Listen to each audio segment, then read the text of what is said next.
Hi, y'all. Welcome to my kitchen. I'm Susan with Susan's Country Living. Welcome to the country. It is a cold, rainy day here, the week of Thanksgiving. And so instead of being outside, I'm inside and trying to clear out my freezer. This summer, I put up a lot of figs in the freezer, and I save them in the freezer for days like this, when it's cold and rainy outside and I can't get out and do much work in the garden or with the chickens or any of that kind of stuff. So what I'm doing today is making some fig preserves. Now it's not a jam. These are whole figs, and they're kind of in a very, very thick syrup. And I'm making these for my husband because he loves them this way. And I've already made a batch this morning because it was a new recipe, and I just did a half a batch because I was using and saving the rest of my figs for my balsamic fig jam that I sell at the farmer's market. So I did half a recipe, which was 4 cups of the frozen figs. And for that, you need 2 cups of sugar. I'm using an organic sugar, and half a cup of water.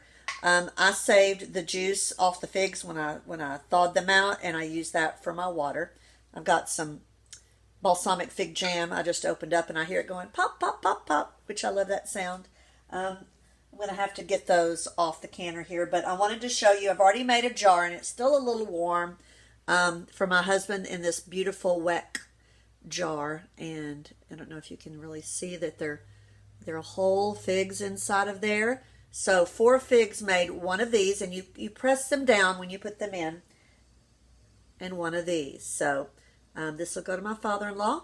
You can see it has a lovely lemon slice in there.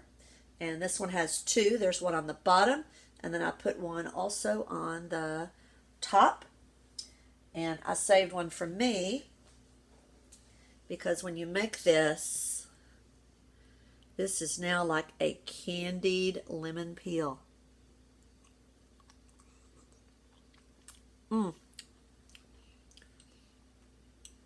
was chewy, and that is a treat, let me tell you. I'm going to use my leftover syrup and put some more lemon peels in there and just make me some. Instead of pouring the leftover syrup down the drain like I did a while ago. I shouldn't have done that.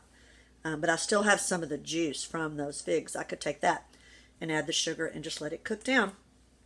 So what I have in my pot is 2 cups of sugar. I'm using organic sugar. I have half a cup of water and a pinch of salt. I have 4 cups of figs. So right now I have my sugar, my water, and my salt in my pot, and I'm going to add half of a sliced up lemon. And I scrub the lemon, and we'll scrub the outside. I remove the seeds because I don't want the seeds in there, and I'm going to put them here in the pot. And what we're going to do is heat this kind of on a medium lowish heat until all the sugar has dissolved into the water. And right now it's cloudy, but it will become clear like a syrup. So we're going to let this go. It's going to take a little while because I don't want to turn it up and cause anything to burn. And I'll just come stir it every now and then. It's a super saturated sugar solution is what you're making. So you have to heat it to get all of that sugar to go ahead and dissolve into that water. And so I'm just going to, I have it kind of on a medium low, but I have what's a little simmer plate here that I put underneath so the flame is not touching the bottom of the pot. You don't have to do that, but I just like to do it because if I walk away or get busy doing something else, then it's not as urgent that I stand here and watch it. So we're going to let this sugar go ahead and dissolve. And then when we come back, we'll add the figs. Okay, so I can tell now that my syrup, the sugar has dissolved in it. Here, I'll show you what it looks like. Because I used the liquid from the figs, it still has a color, but it has a shininess to it, and I can tell in the bottom of the pot when I stir it around that there is no sugar here. So what we're going to do is add the 4 cups of figs, and there is some juice that's come off of them, but that's okay because that's going to cook out. And we're just going to put these in here. Be very careful because that sugar solution is very, very hot. And these figs are going to transform. Right now you can see that they're, you can't see through the skin at all. They're opaque. I'm going to try my best to leave them whole because that's what I want. So I'm just going to stir these in here, and they're going to kind of condense down as the juice comes out of them. Here, and I'm just gently stirring. I'm going to bring it to a simmer to where it's just a little bubbly on top, not a hard boil. And I'm going to let it go an hour. I'll come in here and stir it every now and then. It's going to evaporate some of the water. It's going to start to get thick, like a syrup. Those lemons are going to break down. When I get it to that simmer, I'll show you what it looks like here in just a minute. I'm not rushing it because I can go do other things while this is cooking, which is a great thing about making preserves. When you're not working with pectin, you're just letting water evaporate, and you're not having to bring it up to really high temperatures. All right, let that start to boil.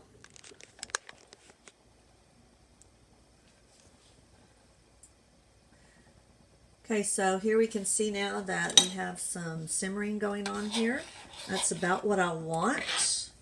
And I just come in here and kind of trying to keep the figs intact. And just give them a little bit of a stir. And you can see that it's getting clear. The syrup. Just kind of push everything back down, and I'm going to set my timer for an hour. I'll come stir it maybe every 15 minutes, and we'll see what it looks like after 1 hour.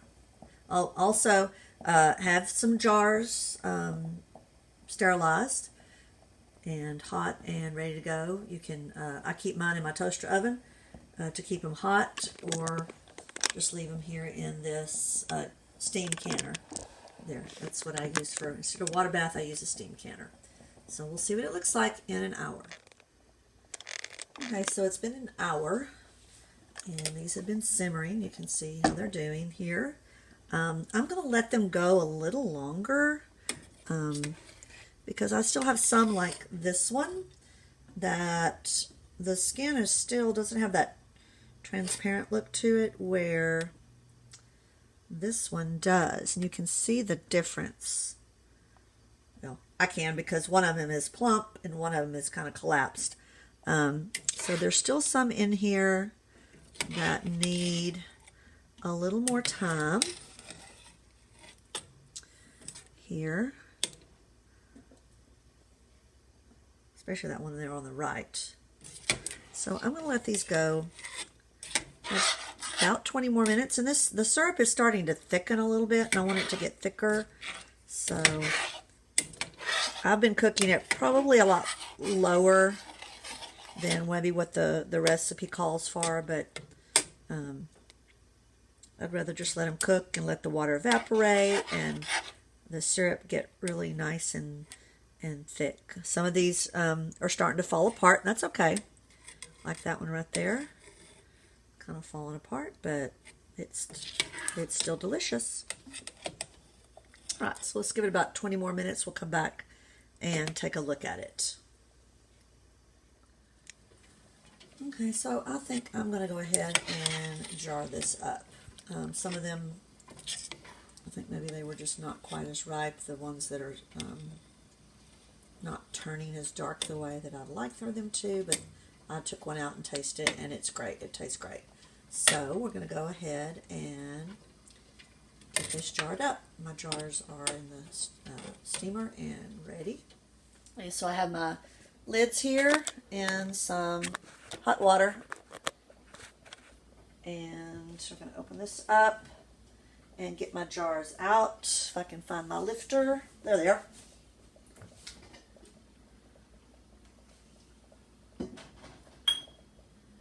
And I had sterilized these earlier in the day, and they're just keeping them hot inside this steamer.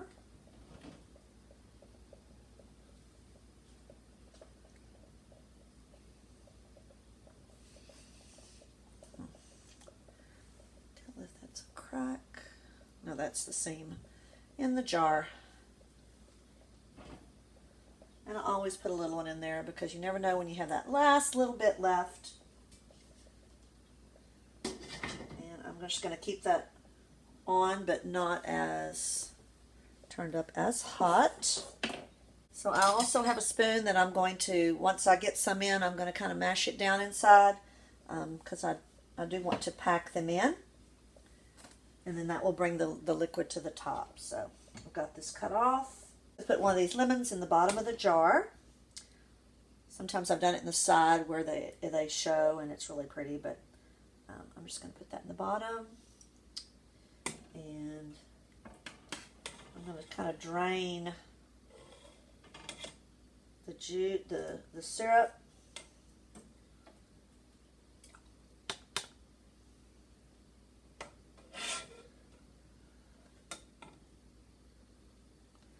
This is where I'm going to mash down here, get them down in that jar.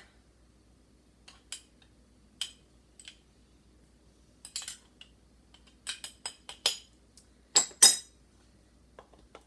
few more in there.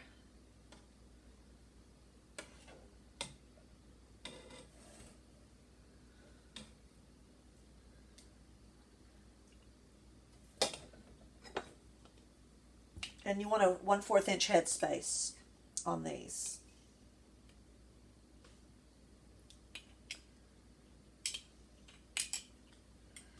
I'm also able to go around and get any bubbles that may have formed there. Maybe a couple more here. Just go to the next one.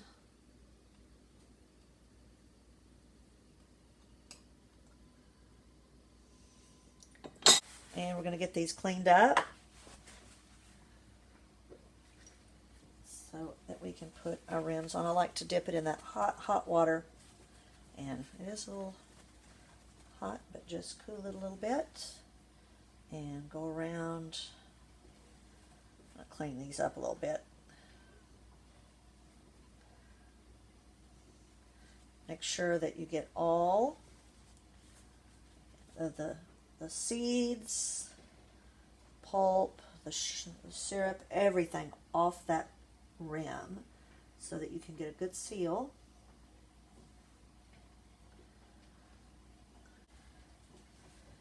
And some lids here. And when you tighten, you just want finger tight. You don't want to clamp down too much on it because then it will buckle. So just finger tight.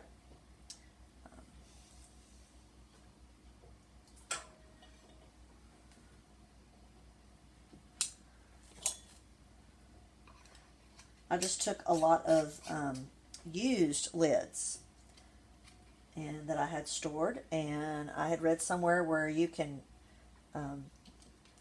possibly use them again to where they would seal. I boiled them for 20 minutes in water, and it took that indentation away. And so I'll use them on things for us, not things to sell. I always use a new lid. But if I'm going to be making pickles or something for us, I'm going to try it and see if I can get two uses. I do use the Tatler lids, but sometimes I want to just use a metal lid there. All right, so these are ready to go in our canner, our steam canner here. And I'm just going to put them in. My water's already hot. These are going to process for 15 minutes once it comes up to the temperature.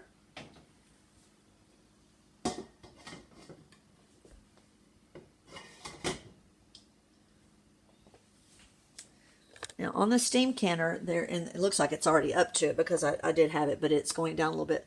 On the top of this steam canner, there's a little dial, and when it gets into the right section for my altitude, and for the altitude here, which is sea level, I'll start my 15 minutes. So it's cooled back down, so I'm going to turn my fire up just a little bit to get it into that zone there.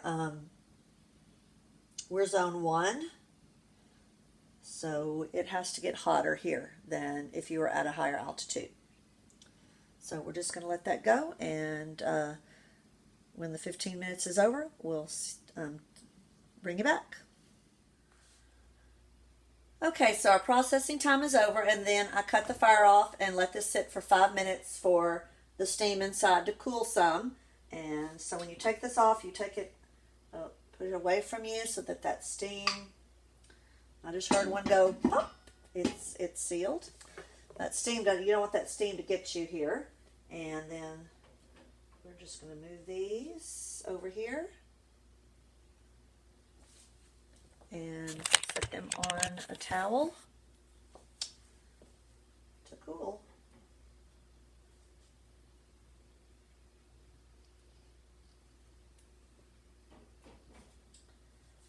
Like that. So that did 3 cups of the figs, did 3 of these half-pint jars.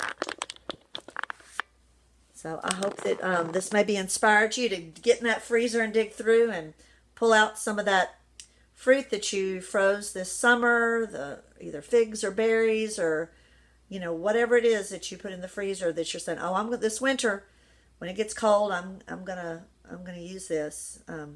So tomorrow, I'm gonna tackle the blackberry juice that I froze. I have tons of blackberries still in the freezer from this past year's harvest that are loose that we'll use for yogurt and toppings and things like that. And then whatever's left over in May, I juice it and then freeze it. So this is 2021's harvest, and I've got, I think, 12 cups of juice. So I pulled out a couple of those containers to make some blackberry jelly. So I hope you have a great Thanksgiving, and make you some jams, because, you know, Christmas is coming, or you're going to someone's house and you want to take them something, and, you know, a nice jam, or, you know, pickles that you made in the summer. People love that stuff. It's they make great gifts. So hope you have a blessed holiday season, and that your time is filled with your family and love and being together. Bye, y'all.